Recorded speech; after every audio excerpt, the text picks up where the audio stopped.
여러분 안녕하십니까? 오늘은 어제 있었던 3.1절 기념식 행사장 뉴스를 보면서 윤석열 대통령과 이재명 민주당 대표 사이에 1초의 눈서침 악수 장면이 머리를 떠나지 않았습니다.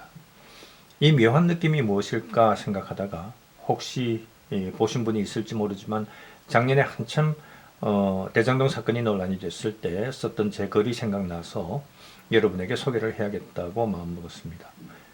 당시에 제가 썼던 글이기도 하지만 그 팩트와 법적 오류가 없도록 하기 위해서 많은 자료를 섭렵하고 썼던 글입니다. 앞으로도 제 실론과 유사한 뉴스들이 있으면 소개하도록 하겠습니다. 솔직히 학자들뿐 아니라 글을 쓰는 직업을 가진 사람들은 자기의 글이 일회성으로 묻혀버리는 것에 많은 아쉬움을 토로하고 있기도 합니다. 이해해 주시고 진지하게 한번 들어봐 주시기 바랍니다. 출처는 국민일보 국민논단 실론입니다. 제목은 화려한 왕좌 민선단체장.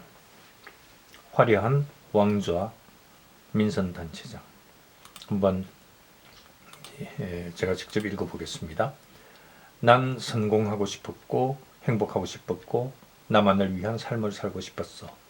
난 무죄야.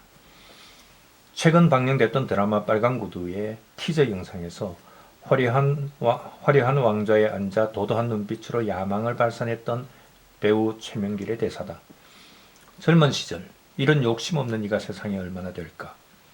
이 장면을 보며 지방자치제가 본격 도입된 1995년 이래 일부 민선단체장들의 부패 사례가 눈앞에 어른그림은 웬일일까. 그동안의 지방단위 부패 사례를 보면 부패 행위는 주로 기초단체장 중에서도 시장 군수들에게서 압도적으로 많았다.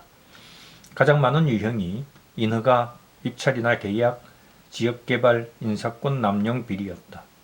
소위 법 무서운 줄 모르는 선출직 단체장 중에는 은밀하게 접근하는 불법에 처음엔 눈을 감고 나중엔 적법으로 포장된 요구에 익숙해져 결국 추락하는 일들이 빈번해졌다. 법치와 민주 및 복지라는 행정의 지도 원리는 국가를 유지함에 있어 등가적이어야 함에도 그동안 민주를 앞세우며 법치의 가치를 가벼이 여기지 않았나 반문해 볼 일이다. 1987년 6.29 민주화 선언 이후 형식적 법치로 지배하려던 정부의 기조는 민주화 물결에 뒤집혀 버렸다. 직선제 개헌과 노태우 김영삼 대통령의 완충기를 넘기며 초등학교 교실에서까지 풀뿌리 민주주의를 설파했고 당시 전국에서 물밀듯이 분출하던 지방분권 운동은 노무현 대통령의 참여정부를 탄생시키기에 이르렀다. 민주는 이렇게 우리에게 다른 중요한 가치인 법치의 예외, 즉 치외법권적 민주로서 인식되어 왔다고 한다면 과한 것일까? 이렇게 탄생한 민선단체장들이 얼떨결에 얻은 지방행정 권력을 행사하며 시행착오를 겪는 것은 필연적인 것이었다. 공직윤리의식의 결여, 정치와 지방선거 연계, 중앙정부 중심의 과도한 법제도, 동양적 유교문화의 터잡은 사회문화적 요인들은 법치와 자치의 조화를 어렵게 했다. 특히 뿌리 깊은 지역주의는 집행부를 견제해야 할 지방의회가 단체장과 같은 방향을 지향케 함으로써 재본분을 정상적으로 수행하지 못했다. 그것은 단체장 독주를 정당화시켜주는 일이었고 민주화가 잉태한 또 다른 병폐였다. 민주화 요구로 주민의 권리는 확장됐지만 법은 계속적으로 주민 권리 확장에 허들을 만들었고 그로 인해 민선단체장들이 견제 없이 권한을 마음껏 휘둘러도 속수무책이었다. 단체장 독주에 의회가 제 기능을 못하면 주민이라도 나설 수 있어야 함에도 그것을 어렵게 해뒀으니 우리도 모르는 사이에 단체장은 무서울 게 없는 화려한 왕좌에 앉은 지방의 제왕이 될 수밖에 없었다. 인사나 개발, 계획, 행정 등 자치행정권은 특히 자신에게 권력이 집중되도록 하기에 충분했다. 그들이 가진 인사자치권은 해바라기 공무원을 양산했고 법률은 공무원 유형을 다양화해 권한을 강화시켜줬다.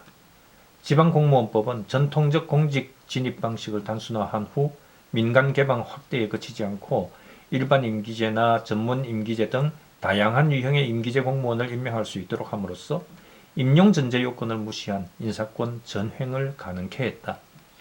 이런 자의적 인사권 행사를 견제해야 할 의회는 제 역할을 못하고 있다. 행정계획이나 도시개발에 있어 단체장의 권한은 아주 더욱 막강하다.